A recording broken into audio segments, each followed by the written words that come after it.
I'm Jimmy Lewis, and this is Tech Talk Taco Tuesday, the dirt bike podcast where we talk about motorcycle and motorcycle-related products.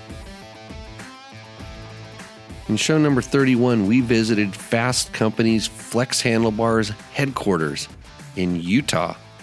And we talked about kids and mini bikes, KTMs, and that other white brand that's kind of like KTMs. We answered the viewer questions. And then even though I'm there talking to Cole Townsend, who's my guest host, about his company, I talked about myself a lot. But that happens. This show is brought to you by Climb. Has been with this show since the beginning, and I really appreciate that. What I like even better is that the gear is super awesome. I've been wearing it since the beginning. It's evolved a bunch. It's very durable. Really good fitting. They have features on their gear that are pretty much industry leading. And I appreciate that because that's what I wear when I get to do fun stuff, and I'm comfortable and I like almost everything that they make. So if you are looking for a change of gear or you're looking for the best gear, I think you won't be disappointed by trying Climb. So give them a look. Along with Taco Moto. So you've heard us talk about Taco Mike on the show. He's been a guest host a few times. Taco Moto Co., that's how you find him on the web, sells a lot of the kind of cool and unique tuning products that you need to get your emissions compliant bike running up to snuff. So if you have questions, he has answers, and he can also sell you the stuff. So if we can't answer the question here, which we hope we can, maybe he can answer the question over there, and he can also sell you the parts that you might need to get your especially KTM or Husky dual sport bike running like a champ. Anyways, it's tacomoto.co. And DDC Racing. That's Delaney Drive Components. They're makers of very strong, durable, chromoly, chrome-plated sprockets. If you've seen these things, they look like Swiss cheese. They're super light for a steel sprocket. They last forever. They come with a 1-year warranty, and they are built by riders who really care about keeping riding areas open. So if you're interested in some good drive systems parts, check out ddcracing.net. That's Delaney Drive Components. Now, here's the show. It's 7:06 on my computer, which means it's 8:06 here, which means we're late.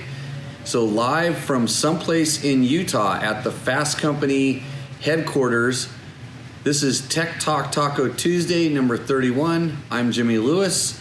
I'm a washed-up ex-motorcycle racer who talks about motorcycle and dirt bike-related products. I'm sitting here with Cole Townsend, who is half, or mostly half?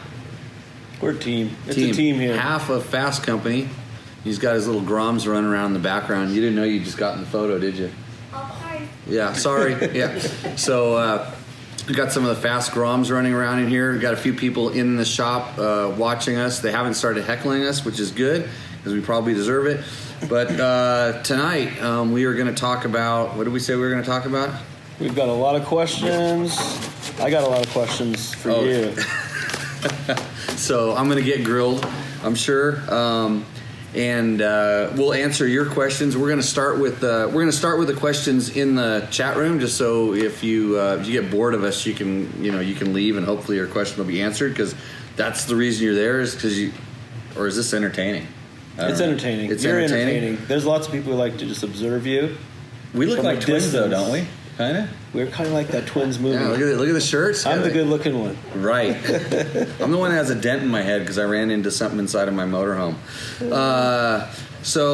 Okay. I'm gonna. If you have questions, I want you to get them up on this thing because there's a little bit of a delay by the time that we get them. I did have one note on the things, but I'll answer the first question that I had here. It's like, hey Jimmy, have you guys ever heard of the modified versions available here in Italy of the CRF 300 RX and CRF 400 RX? I'm pretty sure both kits are made by Athena and mounted by the Italian distributor Red Moto. I was wondering, what are your thoughts on big bore kits on 250 4-strokes? A lot of people love them. Other users are not impressed with the top end, and a few complain they have engine starting issues. So I have heard of them. I have not ridden them. It's been a while since I've ridden a sleeve down 450, which is what I believe the CRF 400 RX is.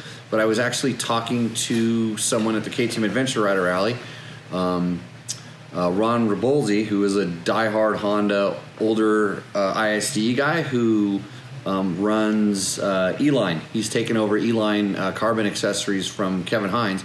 And he was talking about Matt Stavish, who was another, when I was racing, Honda guy, and he's been running around on I guess a CRF 400 RX. So Stavish, the dude from Long Beach? No, he's from Minnesota. Oh, that's a different dude. Links. Yeah, Matt Stavish. He was on the ISD team a few times, but evidently he has some experience with the sleeve down 400s. He's been working on them. I don't know what the kits are. I know Athena does a lot of that stuff. And then as far as the 300 RX, I suspect that's a bored out or a big bore kitted 250. And like I said, haven't ridden that either. I know that motor is it's kind of on the edge as a 250F.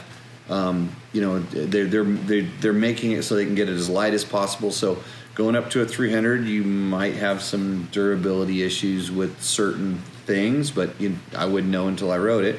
But I'll tell you what, in my experience, ever since we've gone to fuel injection, the big bore kits have been better, because when they were carbureted, it seemed like there was you couldn't get the top end that you wanted. I mean, they wouldn't rev, and I always thought it was just because you're putting a bigger piston in there, but it had a lot to do with the carburetor, and somehow the fuel injection seems like it can adapt for that.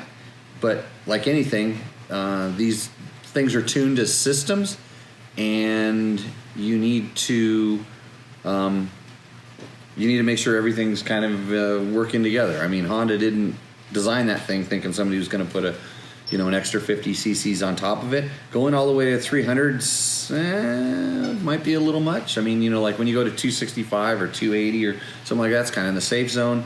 300, maybe it's got a stroke in it, and then then you're in a whole different realm. But Athena also they're working with, I know, the Get guys for ECUs. So I would have to ride it to be able to tell you, but hopefully Red Moto has them dialed. Love to ride one of those things. So, okay, clean haircut, Jimmy. Well, thanks. Yeah, I did. I polished it. Nice. Let's see. Where are we at? Why are your shirts on backwards? Is that because the thing is reversed, kind of thing? Yeah, I should have thought about that, right? I didn't have time. I'm only worried about the audio coming out of this. In reality, I mean, if you're going to sit there and watch me and complain about my shirt being backwards, I can see you there and here, so it's. Well, I can see myself 3 times. So, let's see. Ride a Sherco 300 4-stroke. Yeah, I'd love to. That's really good. Okay, you said you have a question. I'm gonna let my co-host talk. Oh man, I've upgraded from Logan. Logan gets the weekend off. He's going to speech therapy, or probably mental. He's probably trying to deprogram after that. So go ahead there. I got so many things, but I mean, I think I don't know if people really recognize who you are and what you've done and how cool it is. Like being a kid growing up. Like I had a poster of you on my wall that I acquired from my dad, who ran into you at Scott's Performance. I remember seeing you in dirt bike riding in like a 92 CR125 off-road. And then, I don't know, you would ride everything. You could ride moto, you could ride off-road, you could ride the car. And so like just growing up, I think there's just not many journeyman racers like that. And then you're going to school. You've always had like a way different way of like going about anything you do. Okay, look, everybody's going to think I paid you to say that, so no, cut the compliments. No, it's not a compliment. It's just observing you. I mean, there's plenty of things that we can make fun of you about. Don't spin your wheel, no roosting, no slipping the clutch. There's lots of things, but I think people don't always recognize how cool your background is, how well versed you are. And it's just something that, one, I admired as a kid, and then growing up, seeing you riding, and then in business, it's pretty cool to be here and do this and just experience this with you and get to pick your brain some. So that's cool. I'm excited to be here. I think, tell us, how'd you get started riding? I rode a Honda 50 into the side of my mom's friend's car. It wasn't mine. I really wanted to ride it, and I told him I knew how to ride it, and I did, right into the side of the car. And that was after that, that's all I wanted to do was ride dirt bikes. So that was like the most pivotal moment of your life. Motorcycles. Motorcycles for sure. I mean, I knew. I mean, and it's the same today. I mean, I've tried a lot of different stuff, and motorcycles are pretty fun. So I'm lucky in that respect for sure. I think that's the universal thing is your initial experience, whoever it is with motorcycles.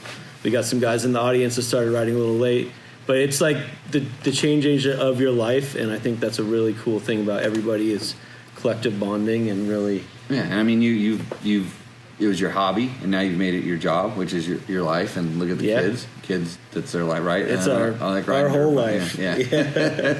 Every day. But you guys didn't get to ride today, did you? No.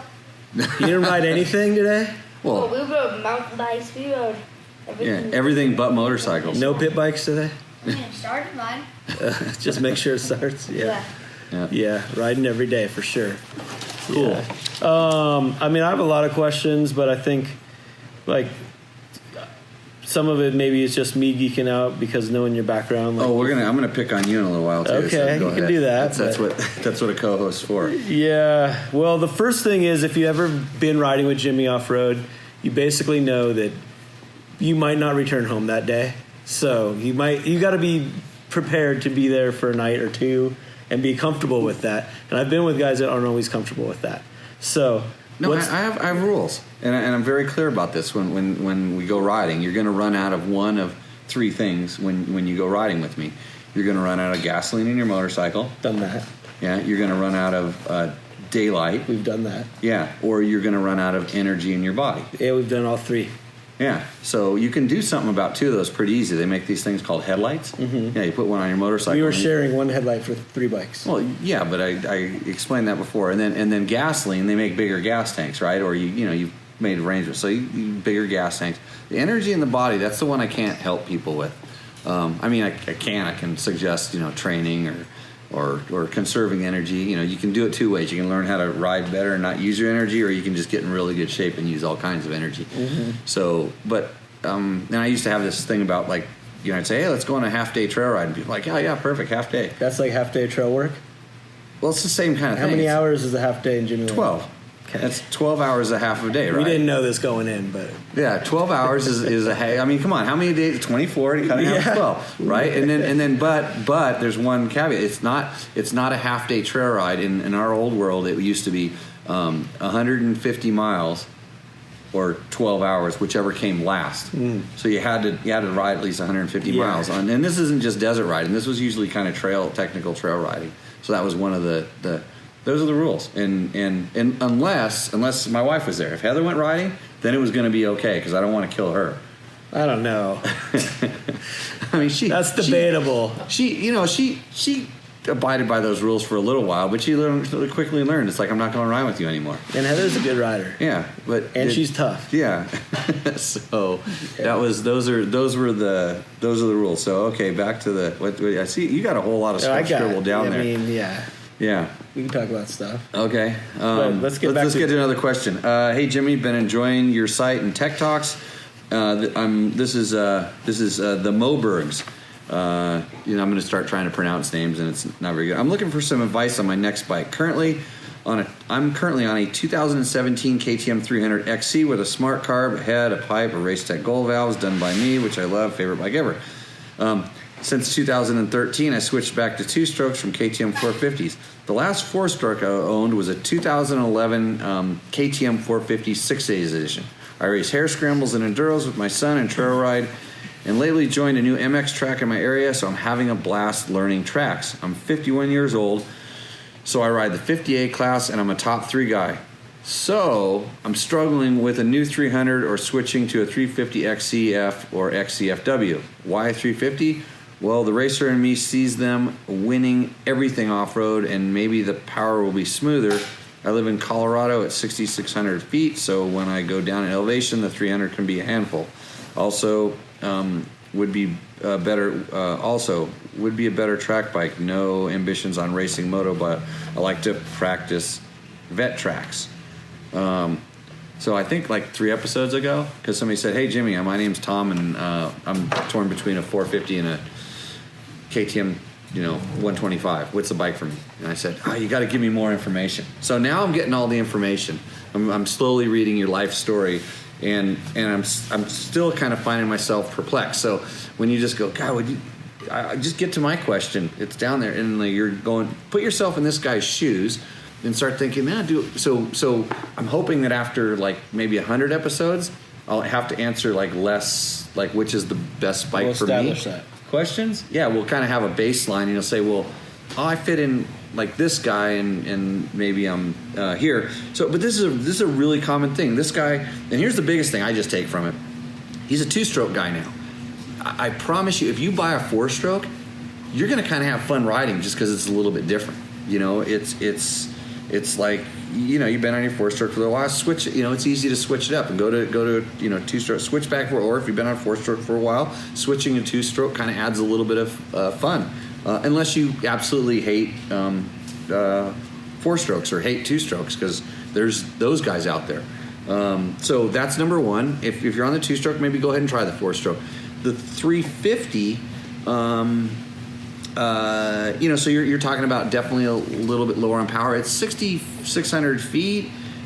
You're not going to notice it too much. It's like when you get about on 8 or 9 is when you start feeling it. Between XCF and XCW, you're starting to say you like the track, then go XCF. Not so much the W. Have you ridden a TPI bike on a track? Yeah, I raced one. What'd you think? I thought it was great. Yeah. He's only a top 3 guy, but I won. I got first place. I wouldn't expect anything less from you. 58. We wouldn't be talking if you didn't. It doesn't mean anything. But are you plus 50 now? Yeah. Means I'm getting old too. Yeah. We all get old at the same age. So, man, on all those bikes, you can't. Again, they're all good bikes. You really can't go wrong. I see that you. And if you go with a smart carb, so if you put a smart carb on and you liked it, you like smoother, longer power. So yeah, 4-stroke, you're not going to be disappointed at all. And if your 300's a handful, then the 350 might be the right direction. I'm going to say 350 XCF. Changing up is always fun, going back and forth. Yeah. What do you have? You have 500. I have a FC 450 right now. FC 450. But I had a 250 last year. What's that? TC 250. Yeah, I know that brand. That brand is Husqvarna. Husqvarna. Yeah, I don't remember. I haven't ridden one for a while. Let's see. Black Bone AMX. Dirt Bike Test Jimmy. I ride a 2019 TE300i. Absolutely love the bike. I weigh 195, 230 with all of my gear. Plus, I have installed an Enduro Engineering chainsaw mount with an LED light and pack a Stihl MS 193T chainsaw with a 16-inch bar. Now, that's specific. Now I know exactly where a Blackbone MX is. Let's see. When out clearing trails, I adjust the fork preload to full tension. When I have the need to rip, I simply back off the preload and leave the saw in the truck. By the way, thanks for clearing trails. Everybody who rides trails that need to be cleared really appreciate work. And yes, I removed the stock 2x6 seat and installed a seat concept foam and cover. Anyways, I purchased a 1998 EXC 250 in 1997 and ran over 9,000 miles without needing any upper end work. Always at least 5 air filters on hand. Let's see, the top end was in perfect shape when I sold it to purchase the 2004 EXC 450. I always felt safe to make 86-mile loop, and so we're getting into the... I want to pack extra fuel when approaching a 70-mile loop. I will be upgrading to a 2021 model. I'm 62 years old. I'm paraphrasing because this is getting long. What's the question? I only use the kickstart. I like laying my bike. I don't like using the kickstand. I like laying my bikes on the side. Yeah, and is there a question? I think it's just There's a statement. I thought I read it and there was a question there. Maybe I cut something off. Sounds like you're dialed in. Yeah. So, is this the dude that wrote on the signs? Black, remember? the Bad Rock up in the mountains, in that place where I don't tell anybody where I ride. That place. Mm-hmm. No, it might be. Really? It could be. Might Look be. at that bike, chainsaw. He wore all black. Yeah.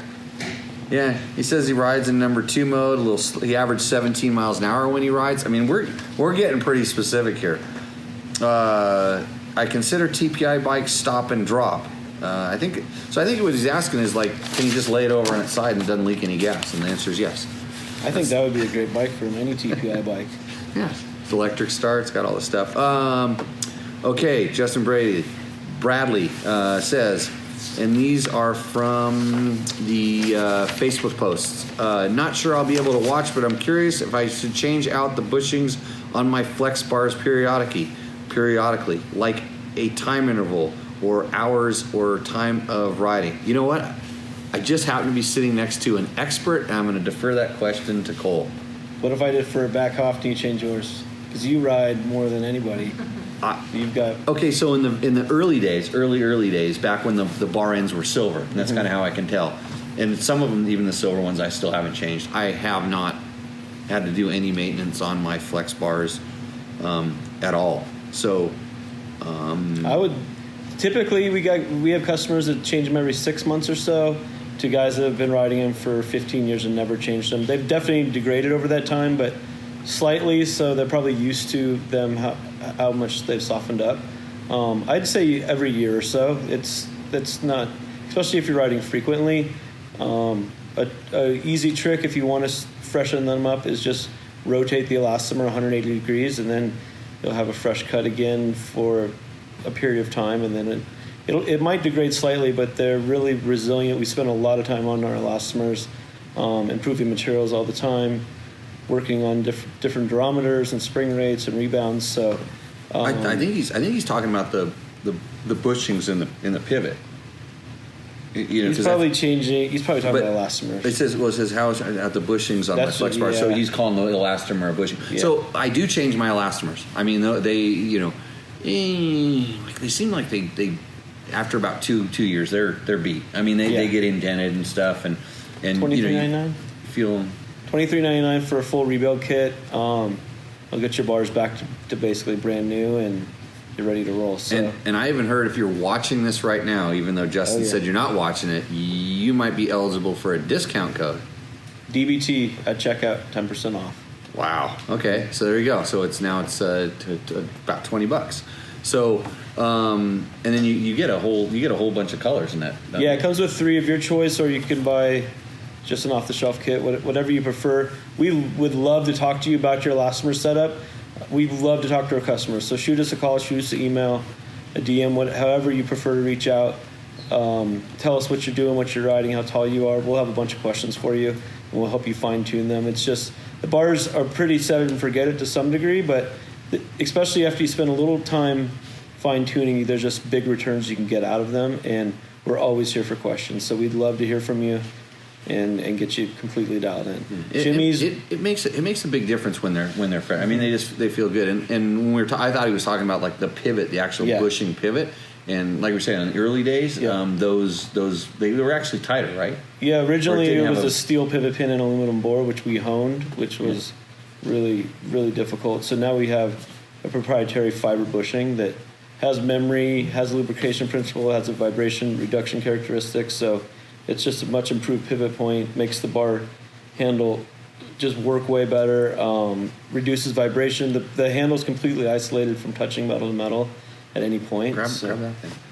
Yeah, here's our original proof of concept. Show some history. So what you if you're listening, what you're looking at is the first pre-production proof of concept. And it's 7/8 in the 7/8 because then when we started developing it, most bikes were 7/8. Yeah, and there's no crossbar on it. It's got like very similar to current day pivots and pieces. We thought originally the integrity would be there to do it without a crossbar, but the reality is when you don't have a crossbar and don't box the pivot points, the bar can rotate, it can have yaw, it can go 360 degrees, things that are off-putting. So it's just not isolating the performance and doesn't allow for a precise feel and traditional characteristics. So that's a huge thing for us, is being very precise in the steer path while forgiving in the load path. It's funny because it all looks aluminum. It looks, this thing is heavy.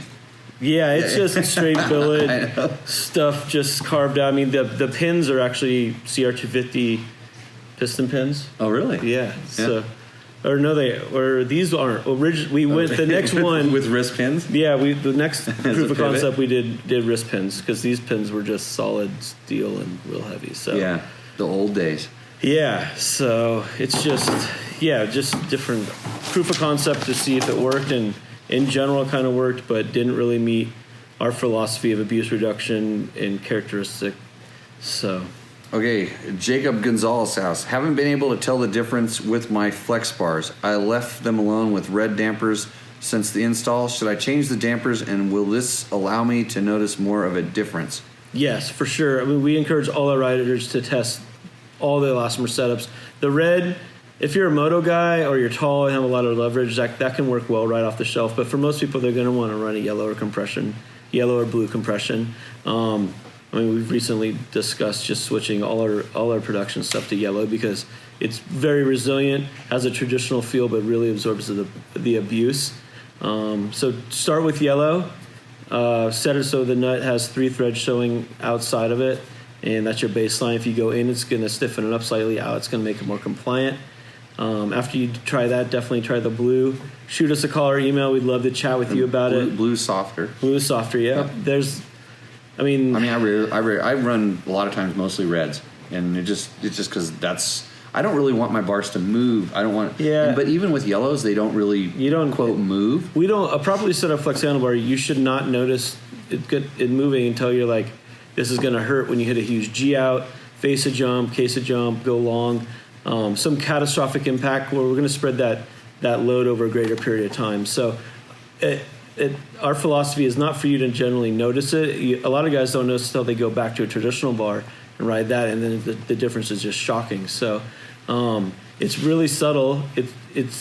I think when especially with as stiff as chassis are, and if you're running like a twin wall or something like that, and you hop on a Flexx bar with a yellow, you're going to feel them move. Yeah, for sure. You will feel them. You will feel them move. In the beginning, that's kind of a weird thing because if your regular handlebars did that a little bit, but I don't even notice it anymore. And going from some of my bikes that have harder ones or softer ones, or then the worst thing is when I have to go ride like I did yesterday. I rode some of these brand new KTM, and the bars nose are actually pretty flexy for a standard bar. I mean, they're trying to make it like that, but my wrists hurt. I mean, and I'm being serious. It's the difference between me riding, being able to ride every day, and the wrist's not hurting at the end of the day. For sure. And the test I always tell people to do, it's real simple. Just walk up to find a bike with Flexx bars. Just walk up and just do a hammer. Just drop your hand down on the handlebars and walk over to a bike doesn't have it, and drop your hand down and feel the difference, and then think,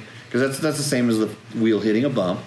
Yep. And then feel the difference in what your hand feels when you do that, and that's every single bump you hit all day long. Yeah, when you're doing that all day long, you're involuntarily clenching and squeezing, which fatigues you and beats you up over the course of the day. So by absorbing that abuse, you stay fresher longer. You're not thinking about holding on. The limiting factor for so many people in riding is their arms, hands, wrists, because they're sitting at a desk and whatnot. And we basically eliminate that and make it so you can ride comfortably all day. Yeah, and so when I really met Cole was when they did the median introduction of the Flexx bars. And what year was this? 2002, end of 2002. 2002. So, because I'd see your brother was racing. Yeah, my brother knew you, and I mean, because he was doing nationals at the time. And every once in a while, I'd come back and do like an SRA Grand Prix. Yeah, and I get pissed off because I could beat him for like 3 laps. And then he was fast. I mean, I was pretty fast, but he was faster. Okay. And so if it was really off road, then I stood a chance. But and then but they did this big media intro, which was kind of strange for a quote handlebar company. And I mean, they were like all in, and we had everybody there. Yeah, I don't know how I don't know. Marnique Brevots, the 500 world champ. But you had all the media. I mean, at the time it was the magazines. It was Dirt Rider and Dirt Bike, and I was at Cycle World at the time. I was still at Cycle World. And it was actually kind of small, but you had everybody. Yeah. And again, it was like you were introducing a motorcycle, and they had these at the time, and I'm saying this politely, the goofy handlebars. Yeah. That and we were kids, like we were young, super young, but just we had a really good team around us, and because you'd been making the torque wrenches for the spokes. Yep, that was torque wrench and a vibration barn surge for muck spacers and like all the factory teams. I have those on all my bikes. Yeah. So we did that for all the factory teams, like starting in '99, and just because it was cool, and we had relationships, and it was fun, and so it just kind of started from there, and then we started developing this handlebar initially because my brother is 6'4", is a lot of leverage, and leverage destroys everything. So he broke a lot of wrists and ankles just making small mistakes, not necessarily crashing, just casing a jump, shorting something, just anything. He had a lot of injuries that were super frustrating because it wasn't a very big mistake. So we wanted to spread that load over a greater period of time. So we started working on this and working on it and just refining and how and so like I said, the bars were at the time, the bars were heavy. And then everybody was like, I just remember because I was on the other side of it. Yeah. And everybody's like, oh, it was kind of like, what do we need? Did you tell us what you're introducing? I think some people knew because we did all our durability at Glen Helen. Yeah, out there. So we had Sean Hamblin when he rode, before he got that factory ride, when he rode that Bill's Pipes Suzuki 250 at Glen Helen and did super well. Yeah. He had been doing like a massive amount of our durability all spring at Glen Helen with our bars and was begging to ride them there. Like they were. That's how we kind of knew like we were really, really onto something because Sean was exceptional rider at the time and he was just he would do anything he could to run the bars at the time and we weren't ready for him to do so, but he really solidified it. Yeah. So, but like anything in that, it's like, okay, this is different, and this is bad. That's the motorcycle industry. It's like, oh, I'm going to put a power valve on a 2-stroke. Oh, that's stupid. That's bad. Yeah. And the first versions and stuff may not be the best thing. Like disc brakes, no way. Disc brakes will never work on dirt bikes. 4-strokes, we're done with those. We tried those back in the 60s. Yeah. They don't work. So you can kind of see where and that's sort of what they got with the bars. And did I have bad wrists then? So it was 2002. Yeah, I had bad wrists then. That was at the peak of my bad. That was when they told me you can retire disabled. So I started running them, and because I test things when I get something, because and could I feel the weight? And I'm picky about weight in certain areas. No, not really, not that much. But I'm trying to remember. At that time, you're talking probably 1.5 pounds, and now you're talking a pound. By the time you get to the first turn, you've got more dirt on your bike than that. So not me. Not you because you're out front, but everybody else behind you. So, yeah. For all of us other dudes, no, it flies up off the tires. But the way it was inconsequential, but there was a bike that year, and I was switching around on different bikes, and I remember there was a bike that had bad forks. I don't remember. It was probably a KTM. Yeah, I think it was a KTM. And I put them on, and all my complaints about the forks went away. That was the first thing I noticed. And then I started noticing, hey, my wrists don't hurt after this. And so I just kind of kept. I stuck them on an XR400, which my problem with that was bottoming the thing out. And I'd literally been running them ever since. And I probably still have the first stinking pair that I've migrated from bike to bike. So yeah, I'm a believer. Change the dampers. I don't know, every year. Sounds good. Every year, 2 years. Yeah. If you need to. Actually, the biggest thing is try different dampers. I've tried different weird things where I have like a the black on that black's really hard, right? Mm-hmm. Black's really hard on the outside is the rebound one. Correct, and then like a blue on the inside, and just had some weird combinations, and they give different feelings and kind of depending on the fork or what you want your wrists to do, or just leave them the way they come. San Felipe Bob. Believe it or not, San Felipe Bob has a question. He probably did he answer his own question? Did he answer his own question in the chat room yet? I don't think so. Okay. Let's see. Mini Desert Racer and Single Track Kid. Recluse clutch or standard, and why? Let's go around the horn here. Kids, Recluse clutch. You ever ridden one? No. What was your 50s? What were those? Those are kind of like Recluses, right? Yeah, there's auto clutch, right? Clutch or KTM, yeah. Yeah. Mm-hmm. What do you think? Would you like an auto clutch on your 85? No. No. Well, like if I still had the clutch. Yeah. Oh, If you could have an auto clutch in your 85, would you? You can still use the clutch. I mean, that'd be cool for like. I think that'd be super cool going out trail riding in the desert. Well, there we go. He's answering your question. You're gonna have to come around back here in a second. Yeah. So we see who's talking. Might not be able to hear you. So So we started pinning. But Okay, introduce yourself. hi, I'm Gunnar Townsend. Here, scoot in here. Gunnar Townsend. Logan, meet your replacement because this kid likes to talk. Yeah. I'm gonna have to shut him up and then I'm gonna kick him out. But anyways, so we were asking about the Recluse first. I mean, and he's like thinking, and he starts going. The minute he started going down Trail Ride Row, right? What'd you say? It'd be cool. It'd be super cool on trail ride because then like turning, like a tight turn, you How about wouldn't really all have to just be like slipping the clutch and then like you could just seem to like do a little more stuff. Like Then- on all the rocks and all Yeah. the really technical stuff? Yeah, like if you just wanted it, if you wanted it like not as slip the clutch on some stuff, that'd be really cool. But it seems like on a moto track, like it'd be cool to have, but I just wonder how it would work. Like just getting on They're the like clutch. cheating. Trust me. Oh. Anytime You they're have on to your go bike. test with Well, you Yeah. in reality, I when they were kind of thought, they're not just for girls anymore. By the way, I've been running for a long time. So the funny thing is you have to learn how to ride it. Because you can do some stuff with it that's advantageous, and you can do stuff that's bad for the bike too. You can not shift when you need to, because it doesn't mean that you don't need to shift when you do. And then I put one of my instructors that helps me at my school.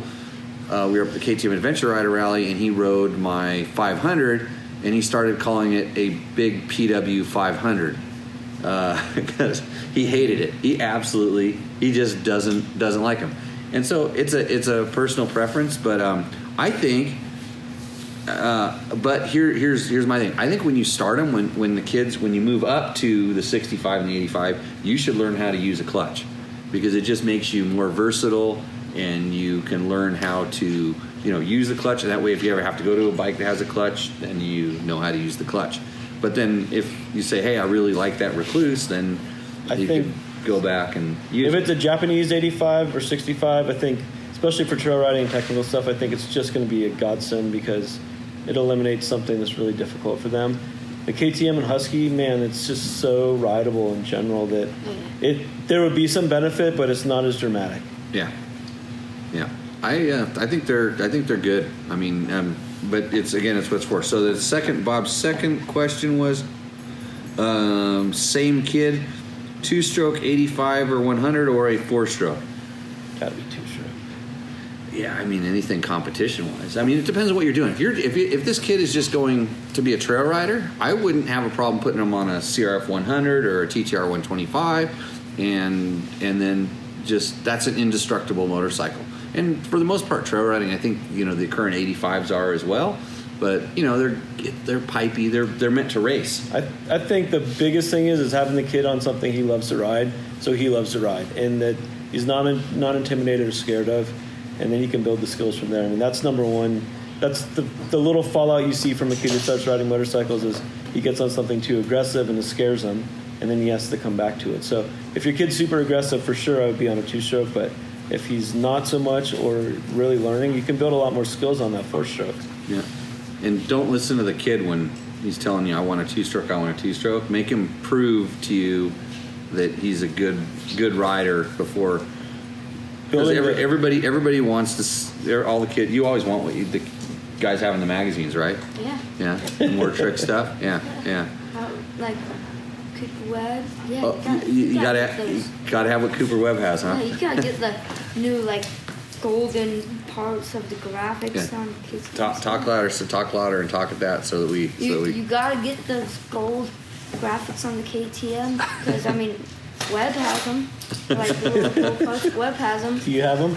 No, I don't have them. But I mean, I've been riding a Husky, but A what? a Husky Huh, they make those? I thought that brand died a long time ago. died. It died and came. I test rode one a couple years ago and then they disappeared. So I heard the new ones might be actually pretty good if they're still making them. Cool.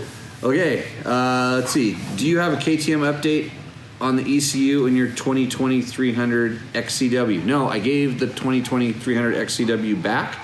And yes, they do have an update. And no, I haven't ridden it. And until I do, I can't tell you whether it works or not. If you just got your ECU flashed, test it out and tell me how it works. But you have to kind of know what the problem was or experience a problem to know whether it fixed it. Because if you don't do something very specific, which is big altitude change without shutting the bike off, you'll never have that problem. And actually, this last couple of days, I've been riding a 2019 300. Friend of mine's, he was nice enough to loan me his motorcycle to try some things out on, and I stand by everything I said in the tests as far as the chassis being better, mostly the chassis being substantially better. The suspension the chassis is making more difference than the suspension, but the suspension is improved, and it's very impressive how much better the fueling on the motor is and the way the motor runs. The old one feels very lean. The new one feels lean. The old one feels very lean, and so we're going to tune up the 19 to try to get it up to 2020 standards. See if we could do it if I don't destroy the bike before I'm able to get it back to the poor guy that loaned it to me. George, thank you. Hey, George, you got a link for bike repair after Jimmy rides your bike? Let's see. I see he's actually putting links up there. There's questions. My internets are working again. James Harvey asked a question. Okay, Jimmy. Modern fuel-injected bikes adversely affected by running leaded fuel? Could it possibly foul a sensor? I'm in the process of reading the manual of my 300 TPI, and so far it appears nearly devoid of specific info regarding the injectors or fuel management sensor. Is there an O2 sensor? Not in the exhaust, there isn't. Would it matter? No. There is the section for ambient pressure programming for elevations, exactly the process you described in a previous Tech Talk. Drawing on the vast encyclopedic knowledge of jail, it seems like the next logical step. What's the next logical step? Oh, to go on to the next question because I can't answer this one. I'm not a fuel expert. I'm going to get a fuel and chemist, oil expert in to talk about this because I guarantee you, I haven't even looked at the next question. It's probably, hey, Jimmy, what oil do you run? But anyways, FYI, this is James again. I use 100 low lead in equipment that sits because it keeps really well. Yep, because evidently there's no ethanol in it. That's airplane fuel, by the way. And the octane is plenty, 0% ethanol and 50% the cost of race gas. That's the idea behind the low lead, the 100 low lead, is that it holds for a while and it's safe for flying. So, Chris Schmitten, I have a question. Just got my first bike in 25 years at age 50. I'm a surfer, and we would call me a kook or an adult learner. Is there a slang term for dirt bikes for this? Okay, what do we call them? Spode. 50-year-old dude. Learning First dirt bike. Cool. Oiler. Around the horn? You're just like Logan. You don't say anything. You got nothing to say to this. I'm thirsty. This kid's he's. I'm thirsty, by the way. So you keep talking. You figure out what you're gonna call. I got a question. Okay, that's tonight is 100 años. You ask the question. I can. What do you think your greatest motocross accomplishment in your career is?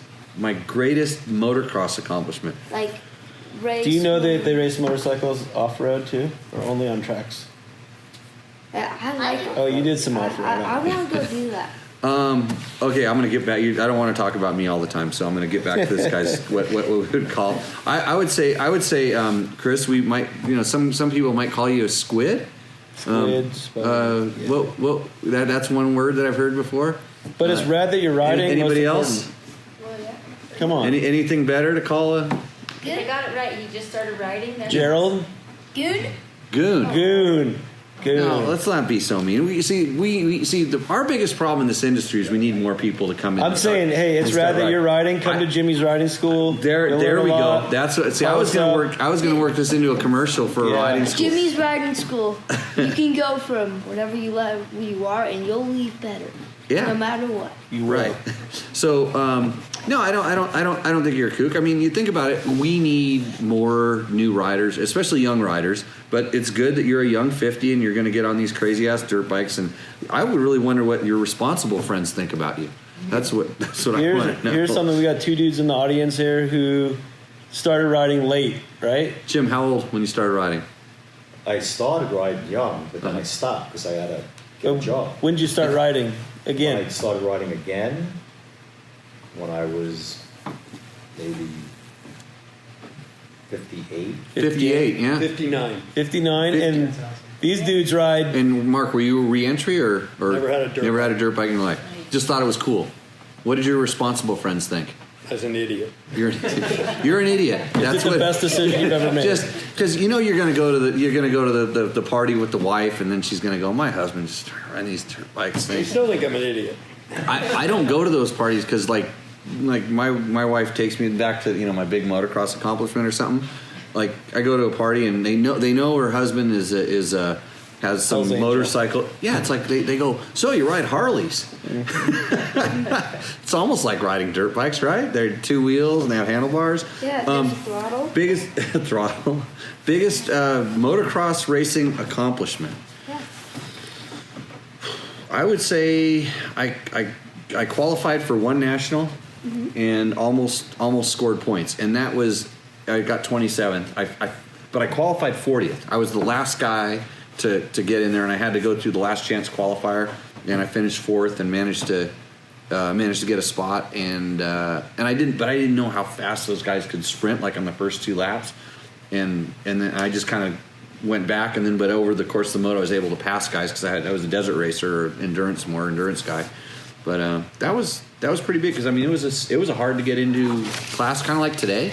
These days it's hard to qualify. It was really hard to qualify, and I out-qualified guys that were winning local pro level, but I mean I really practiced and trained for it, and I had a really good bike, and the reason I finished 4th in the last chance qualifiers because I hole shot. Eric Krippa tuned CR250. This is What year? 1996, right before the aluminum the best frame. bike ever. Yeah, right before the aluminum frame. And, I wish I had one. It was that bike ripped, and I actually I remember we were doing starts. They were letting us practice starts, and Lamson. It was box van era too, by the way. And Steve Lamson was parked in the box van next to us. Him and McGrath. And was he just moved up to 250s? 96, no, he's still 125. Gosler, So I was doing starts next to one of the factory Honda guys on the factory bike, and I was pulling him, and everybody knew Eric because Eric had been around for a long time, and he was doing the media prep, and that bike was fast, second only to the Barkmaster 500 that I raced at Mammoth Motocross, and that's a story for another time. So okay, that's my moment. Is that good? Yeah. You gonna race a national someday? I'm gonna race Best Design National. Best. He's a school kid that moonlights as a motocross racer. I'm gonna do some mountain biking. Mountain biking? Yeah, I'm gonna do some. All right. What's your favorite? What, motocross or mountain biking? No, yeah. Motocross. He's just Remember, you gotta talk. You gotta talk to that The thing. only reason I like mountain biking is because of motocross. So you kind of gotta think like you motocross has given me this. So He's been hurt a lot, so he's subdued for the racing for the time being. That's good. Yeah, you learn, and that's the other good thing about like everybody says, isn't it's so dangerous to do your kids. I mean, not that getting hurt is good, but you learn consequences because if you're sitting here playing this thing all day, like the worst thing goes, oh, that's then like you're bummed out and you feel hurt.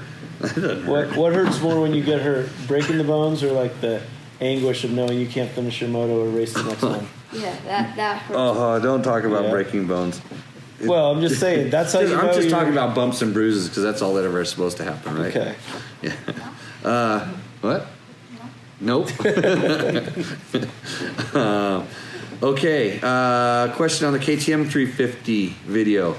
Stefan Sherwin asks, I'm interested to see your thoughts on the Honda 450L. Well, so I posted a link to the video that we did on the Honda 450L, and I don't know how you couldn't find it, but that's okay. We do. You got to search for our stuff. We're not that popular at it. I mean, we're barely a dirt bike testing operation because we only have like 3,000 Instagram followers, right? Or barely. Only 3? I don't know. I don't pay attention to that stuff that much. You're an influencer. Okay, you need to.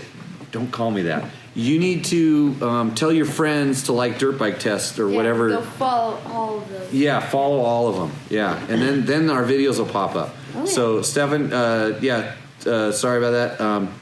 This is the drinking segment of the show, so you get to talk. I do? Alrighty. Let's see. That was good. That was enough. I just finished my Alrighty. 100 annuals. Mark, would you like some, by the way? I would. Yeah, come over here. I got the glass over here. You can have some. Jim's driving you home. Yeah. Good. Let's see. Pigard 26, I think that's your name, and your call. I think you should tell a little bit about the tequila mezcal you drink, type, cost, and value. This is not Tech Talk Tuesday tequila, and I can say that right now because I do it in moderation. Wait, I guess there has to be a Tech Talk Thursday tequila. Oh, really? Yeah. You driving home? It's going to be a few years. You driving home? I usually name it. Sometimes I know the cost. Lucky enough, I have friends that are what do we say? Connoisseurs. Kind enough to every once in a while sponsor us with the bottle. In fact, Mark, who just came up, one of the very first bottles that we had, that really nice Clase Azul, he sponsored us for that, and we've had a few more show up since then. So. Appreciate that, but I can't comment on it because I'm just only a low-level tequilarista, and as soon as I get my bar stool at the bar, so I've accomplished something in my life. You just graduated from warm beer, so. And then 4 Day Adventures commented on one of our tests that we called a one beer review of a bike. He said, "1 beer review, awesome." Yeah, that's why the drinking portion of the show. Speaking of which, low tide? Yeah. Low tide. Okay. Deborah Silver asks, lovely video. She's talking about a recluse video. Also well explained. Just one thing. Does it lose engine brakes? Thanks in advance. Deborah, yes. Well, no. It depends on how you tune it. So she's talking about a recluse clutch. Right on. Thank you. That's service. She's talking about a recluse clutch, and if you set it up to disengage at a slightly higher RPM, it engages at a higher RPM. It also disengages at a higher RPM, and you can use the weights inside the clutch to how it engages and disengages. So you can make the engine braking go away, or you can set it so that the engine braking would be like just having a clutch. And so imagine it's just like the little monkey inside your case is magically pulling the clutch in for you, and the way you tune it depends on when he lets the lever out and when he pulls the clutch back in based on engine RPM. So yes or no, it can do either. It depends on how you set it up. Me Too commented, put the camera on the helmet for a nicer view. Cheers, I like your videos. He didn't. I don't think he liked how I had the Belly cam? the belly cam. Mm-hmm. Yeah. No, I just put it on the belly because it's like got better bump absorption and. You have a better view of Flexx Handlebars. Yeah, a better view of Flexx Handlebars when you do that. But unfortunately, the bike I was riding in the video was stock. Your hands hurt so bad. My hands hurt. Yeah. Leo's Savaboba says, "Damn, use stereo sound."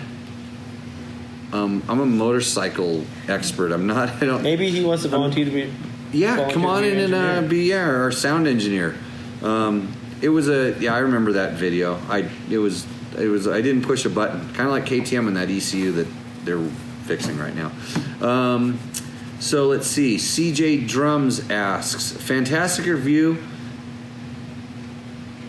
Well, CJ, can you only hear out of one ear or something? Because everybody else didn't like the way the belly cam was bouncing around, and they only had stereo sound. So CJ, I like you.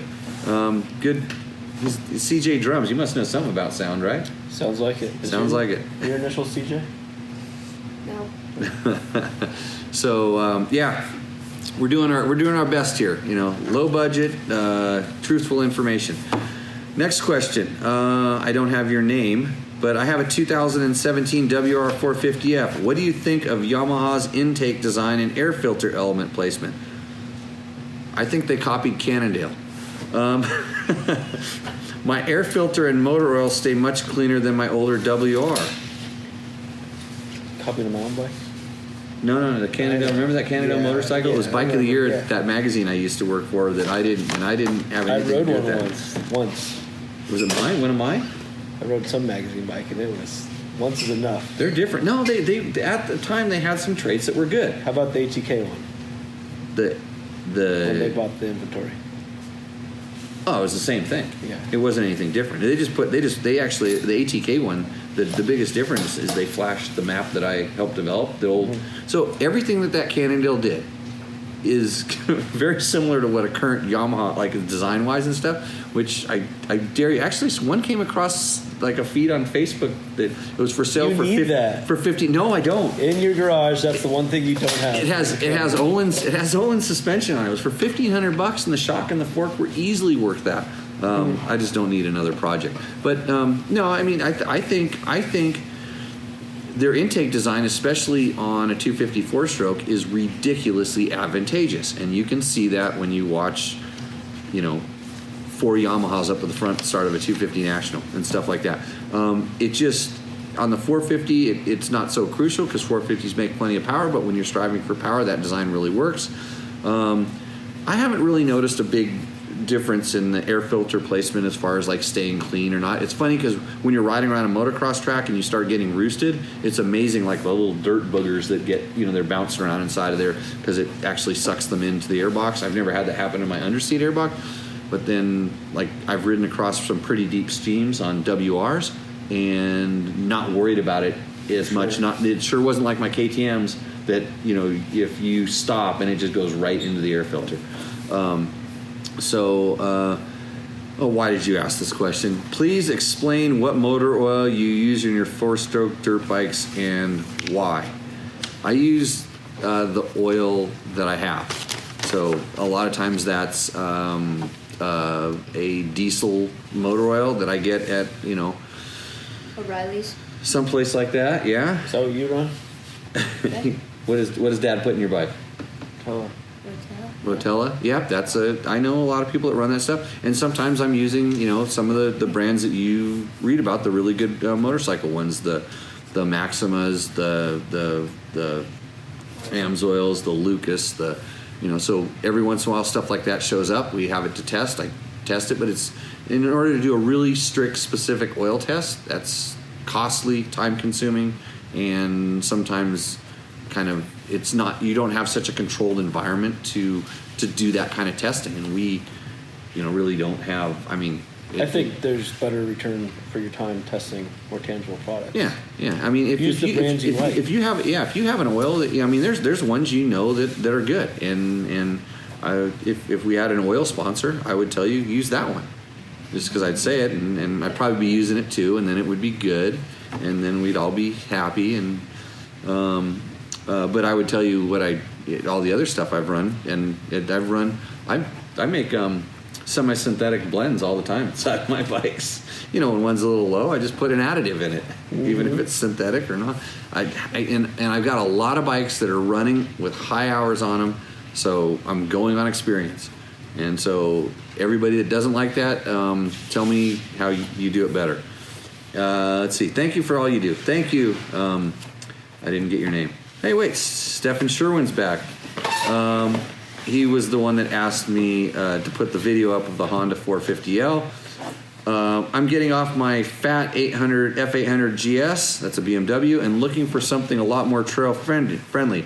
I've narrowed it down to a Honda 450L or a 350 EXC or FE.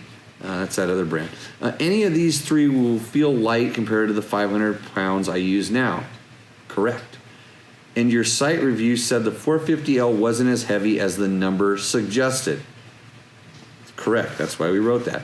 Would you recommend the 350 and I just dive all the way in, or is the 450 a better choice, possibly more reliable? I'm going to say that between the Honda and the KTM product, the reliability is the same.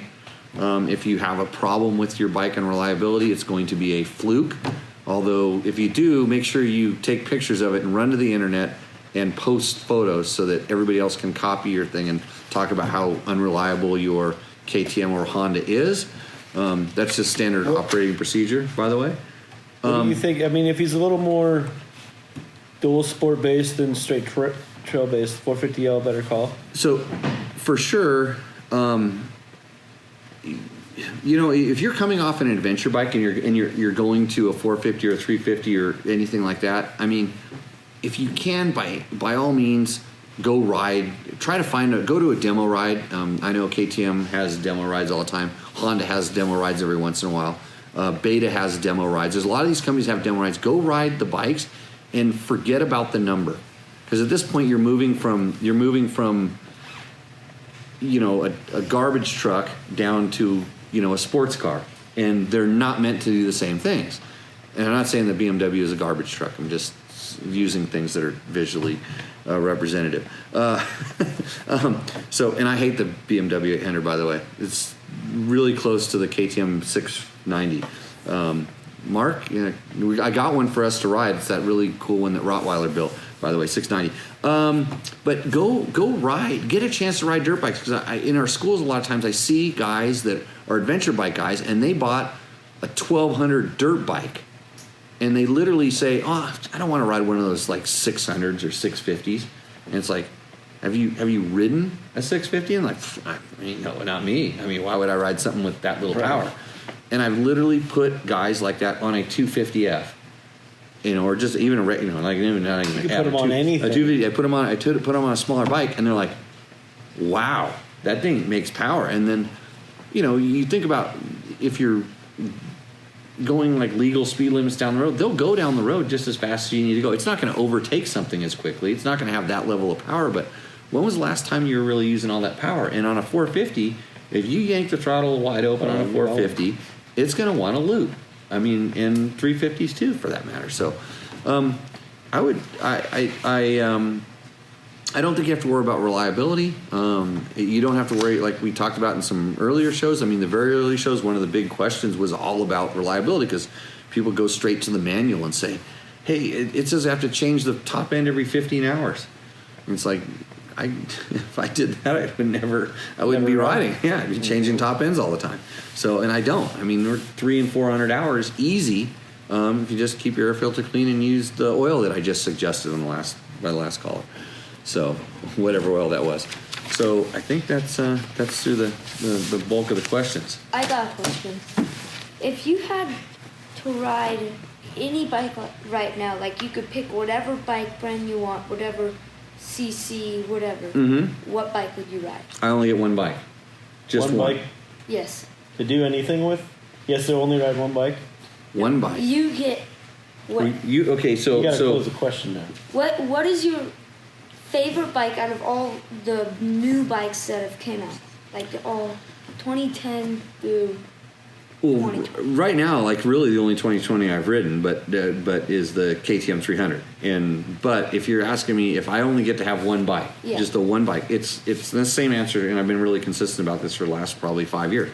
It's KTM 500, because it's the one bike that it's street legal, and I can go down adventure road with it, and it's sporty enough to where I can really ride it off road any place that I would care to go. It may not be the best for it. There's better bikes for everything, but I could take it and ride around the motocross track and have a good time. So that's the one do it all bike. That's the answer. What's your favorite bike between 1990 and 1995? Anybody want to guess? Around the horn? KTM 360. Nope. No, hated that thing. Hated it. XL 400. No, starts with an H. Husaberg. Husaberg 570. There's no competition for that bike. What's a Husaberg? That's what I said about your bike. I don't even know what your bike is. Yeah, a Husaberg 570. KTM bought them last time. Yeah, well, they turned it. They bought Husky, and then that's where the killed it. The Husabergs. Hey, we have another question on the thing. I have over 40,000 miles and 1,600 hours on my Flexx bars. Is there some kind of maintenance I should do on them? If so, when? I would replace the elastomers at this point. You're welcome to send them to us for a factory fresh. We'll go through the pivot points, put new fiber bushings in, new elastomers, bolts, hardware. Just go through and make sure everything's good. If they're working as they've always worked, just keep running them. I mean, it's pretty apparent if they're not working, but that's really rare. So. No, but he said he did that in 2 months. In 2 months? No, that's Jimmy. That's Jimmy. No, it took you 3. Yeah, I don't do those kind of miles. You better get out there. Yeah, and you can use that code DBT. Yes, DBT. And you get 10% off on your rebuild. Call it in, or we prefer to talk to you. Call it in, because then we can really go over your specifics and be sure we have everything dialed in for you. Yep. I see Logan is telling me I have a lot of followers. Good job, Logan. Not talking much, but let's see. Cannondale MC for sale. So that's what George did. George, you just bought a Ford Raptor, by the way. He should have bought like a fleet of Cannondales, and that'd be so much better than a Ford Raptor. Let's see. What oils will seize up the new TPI bikes? I don't know. We're going to find out with your bike. I'm going to put some of that castor in it, like I heard that Motor Blower 300 on. It'll smell good. Castor oil. Some other bald guy on the YouTubes that has way more followers than me that tells you how to mix the oil or something like that. Let's see. I'm rolling through the questions. I think we're getting kind of close here. Let's see. Everyone has to start at the ground level and learn step by step. I think he's referring back to the guy, the 50-year-old rookie. Yep. Good input. Mm-hmm. Where could you do that at? Do what? Start at the ground level and learn step by step. So if you really wanted to start learning riding, I always suggest Dirt Bike School, which is the Motorcycle Safety Foundation's program, and even their on-street basic rider course is good if you are confused about what you're going to ride. Like, it's a motorcycle? Yeah, I'll do that. So that's a great place to start. Like where we start teaching, and a lot of the other schools, they're kind of like you've been riding for a little while, because if you're still working on some of the basic stuff, we're going to go right over your head real quick, and then it's not going to be too fruitful. So start there, and especially with the kids. And there's the USMCA, which is the United States Motorcycle Coaching Association, and they have a website. And I'm a certified USMCA coach, and there's a lot of others, and they have links and references to that group. Everybody has different ways of teaching in that group, and they also tell you who they address and who they will speak to. So if you're interested in track focus, they have the guys that are doing the track training and guys that are doing on road and all different kinds of stuff. So they give us a background check. Amazingly, I passed. So if you don't have to worry about kind of bad people doing that. That's a great place to start as well. So especially if you have kids, younger guys that are wanting to get into it, maybe they're at that level where, and especially if you're the parents. I mean, you don't want to listen to your parents too much, do you? What? I like listening to them talk. How about you? You're just saying that because they're right here. Yeah. We'll talk around the corner here. No. I'd still probably say the same thing. That's good. Yeah. Good kids. How'd you get these kids like that? That's really sweet. Yeah.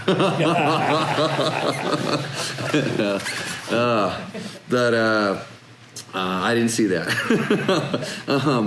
Anyhow, so yeah, that's probably some of the best ways to get started and advance and progress and technique and fundamentals. I think a big thing is, not to just give you another plug, but having gone to a bunch of your schools and just riding with you and just picking up tips and then instructing these kids and a bunch of other kids, technique, fundamentals, balance point, those are just crucial things to controlling the motorcycle in a safe manner.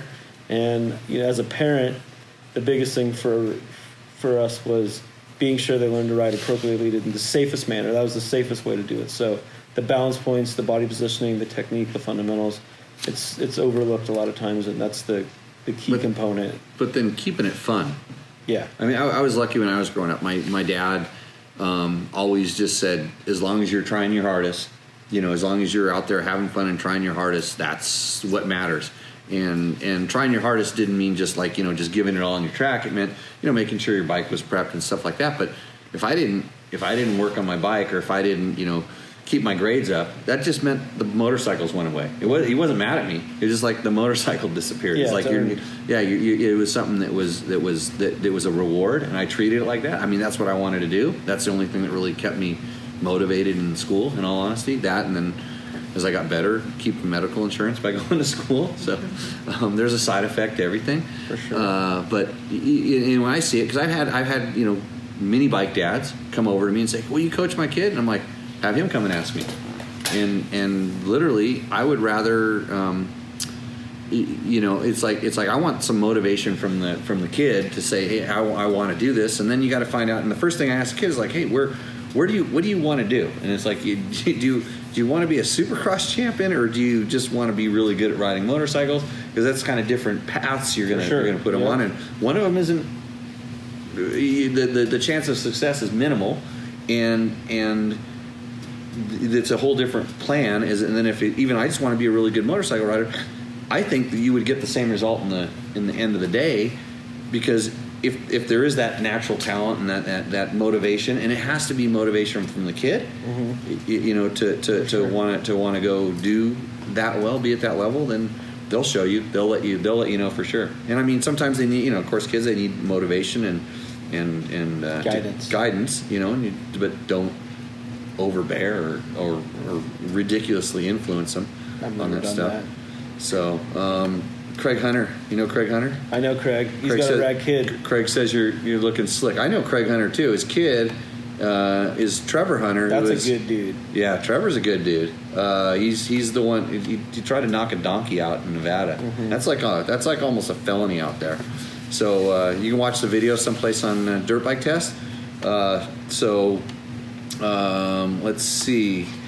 I won Flexx Bar certificate a few years back and a Hare and Hound National. Can I still use it? This is Victor, the popsicle guy. One of your kids like popsicles. I saw him running around with popsicles. What do you think? He's checking. There's some nods. Victor, hit us up on our contact and call in. This guy Victor, you need to know him. He makes the sickest popsicles ever. Yeah, maybe he'll pay in popsicles. Yeah. Hey Victor, you might send one of those freeze locks boxes out here, and that might make your certificate work better. Yeah. The Toxic Sign Company says, Jimmy, I'm late. What happened to Jimmy's head? Did he get a dirt bike Chanel shirt? I don't know. No, my head? I bumped my head into the motorhome a little bit, but that's normal. Let's see. Where are we at? Dennis, what kind of handguards will work best with the Flexx bars? We have our own guard line, the Simple Solution guards, and they're the easiest bolt-on for most people. But if you have are they wraparound? They're full wraparound. Full wraparound. They go to our pivot pin, and they go to the pivot. That's important. This is something I tell people all the time. Is the whole thing moves, so they have to.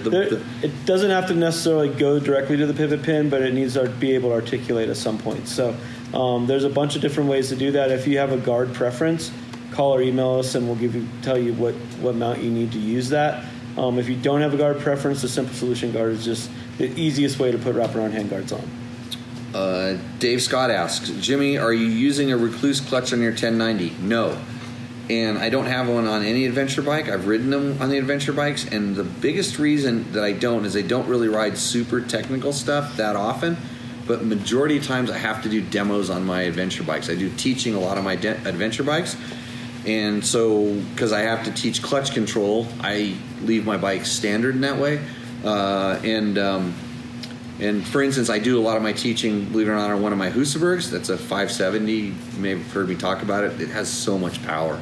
Like I have a hard time keeping tires on it because it's so much power. But I have a regular clutch next. I mean, I can throw the roost so far back on that bike.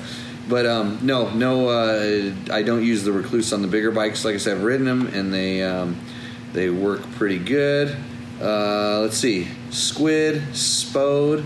Those are the answers. Goon, Squid. Let's see. A squid is riding without gear. Right on, Victor. Yeah, so you're not a squid if you leave your gear on. Let's see.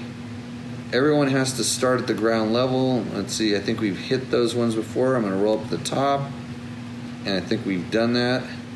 Okay. I think we're almost out of questions. Do you have any more questions for me? Yeah, just show notes there. We're doing. I mean, prep. I got some like generic. How were the tacos tonight, by the way? Tacos were super good. I made motorhome tacos. Those are almost like street cart tacos, but you take all the different meat that you've cooked up on your trip and you chop it all up and you throw it in the tacos with the cheese, and it was Here's good. a question: when's the last time you ate a meal with a plate? Right? Ever? When was the last? I sat down at a dinner. You were not forced to. They took. I bought you dinner. Mark bought me dinner the other night. I think there was that a plate? That place was pretty foo-foo. Okay. It sure wasn't a carved out piece of wood that they served us on. It was a really nice place. I mean, it was out of my league. I mean, it was like, I think it was like $14 hamburger. It was out of control. They had plates, yeah. I ate at the KTM dinner, at the Adventure Rider dinner. They had plates there. I had What about a dinner you made or were responsible for with the plate? You don't even have a plate in that motorhome. No, I have some plates. In case Heather shows up. They're hers. Yeah. Yeah, that's no. I don't. It's just like one extra dish to wash. You know, it's like no problem. Yeah. Paper towels work just fine. Mm-hmm. My hand. These served us for centuries to take food and put it into your mouth. Does it matter what kind of plate? Paper or plastic? No, I've ate a lot of meals with him and never ever. Because it usually comes right off the grill and it goes in your hand. And it's good. Yeah, I know. Yeah. Shipper dogs. Yeah. That Steak. salsa you made was good. Salsa? That was good, yeah. Pizza. Pizza? Pizza. Yeah. Pizza is like it's a plate. It's the food has built itself into the plate. It's like a taco. It's a New York It's a taco. multi New York taco. like a New York taco is a pizza. Jim from New York. Good info. So this isn't a cooking show. Let's move on to the next Well, you question. brought up the tacos. No, you'd asked me about plates. Yeah, that was a follow-up. So I mean, generic stuff that I think leads back to your background, like just, I don't know, most people don't realize like your history. So, your favorite discipline, favorite race, it's kind of generic stuff. But I mean, you've got to have some really rad stories about Dakar, about Baja, about spending the night on the trail. Let's hear your best one. I don't have too many spend the night on the trail stories. I really don't. Just because I think I try to be prepared. I try to ride equipment that's well maintained. I have a sense, an extra sense that like, oh, this thing's breaking, or Yeah. So no, not too many spend the night on the trail stories. I wish I would have been like a little bit better at racing. Just a little bit. That would have been nice. But I had some good success at that. And it was always, my racing was always, that's what I want to do. Like, what was the next thing? And maybe to my fault sometimes, I wouldn't stick with like a kind of a discipline, because actually what I would feel when I was racing is like, you know what? I don't think I'm ever going to be the best at that. And then at the same time I'd be getting an interest in, when I was at motocross, I went out and had fun riding off road, and I'm like, I could be good at that. Maybe I could be the best at something there. And then there's all these different disciplines, whether it was enduro or desert racing or trying to go GNCCs, which I sucked at those. Like the 3-hour long race was my nemesis. Like 45 minutes, I'll smoke you. 6 hours, I got you covered. But something about this 3-hour thing was tough. And but then I rally. Oh yeah, rally, extreme enduro. Oh yeah, I want to go over here and do that. Mm-hmm. So by then I was too old. I found something I really liked, and I was too old. So it was kind of like all my trail rides. So yeah, it's been a good ride. Started a dirt bike. I was an intern at Dirt Bike Magazine, and then started writing for Cycle News when I got injured once. So I was doing like race coverage, and was testing bikes and doing things. Started testing for Cycle World magazine. Got hired at Cycle. Probably 2002, 90, I can't, 86, 92, I think 93 is when I started doing that stuff. I got hired at Cycle World in 96. Sounds about right. Yeah, about 96. Was there for 12 years. Did you have a KTM deal in the early 90s? Yeah, it's factory rider for what discipline? Desert racing. Desert, okay. 125 desert racing. I had a factory ride, and then to go do ISD and stuff like that. But yeah, so I was Isuzu box fan days. Iveco box fan. That was legendary band. Oh, there's a story about that happened right up the highway here. What happened? Catch on fire? George, I'm not going to say it out loud. No, it didn't catch on fire. It was a burning desire is what there was in that box fan. Bad times. Okay, and so I think with that, there's my history. If you haven't had my history, thanks Cole for drilling down in that. If anybody doesn't hold up the new Flexx Handlebars, can somebody grab that, just so everybody can see if we've been sitting here talking about the Flexx Handlebars, and Fasst Company also makes a super awesome spoke wrench, the brake pedal. The brake return spring deal. That's you've been a fan of that product forever. It's an underrated product. It's like just a little thing, but if you like to have really good feel of your rear brake, and I use mine like an on-off switch, but I want it to work like an on-off switch too. That's a good thing. You guys make foot pegs. Yep, foot pegs that absorb vibration and abuse, and the super good traction, traditional feel. The regular Flexx handlebars for your motorcycle, and these mountain bike bars, which are. I am going to need a set of these pretty soon. Yeah. I got to find a good mountain bike, probably an electric one because I'm getting old and fat. You need a sponsor. Yeah, a sponsor for mountain bike handlebars? No. Oh, for a mountain bike. Mountain bike. Yeah. So, anyways, with that, I would like to look. I like it at the end. Like you guys see all the little happy things, it's like fireworks going off on the side of that thing. Cool. Pretty cool, huh? Yeah, one day you'll have your own podcast too. Yeah. Actually, you should come down and work for me. I hired children, and I just lock you in this room and just edit all the podcast. So he's a worker. So. Cool. Well, I saw he was working on Illustrator today or something like that. It's crazy. He did a warning sticker for mountain bike bars. Right on. So they're cheap too, kids. Yeah, awesome. So, anyways, thanks a lot, guys, for watching. We'll be back next Tuesday talking about dirt bikes and dirt bike related products. And for Cole. And for Gunnar. Yeah. Gunnar. I'm bad with names. You notice that yet? I feel you. Yeah. We will see you next week. So, cheers. Good night.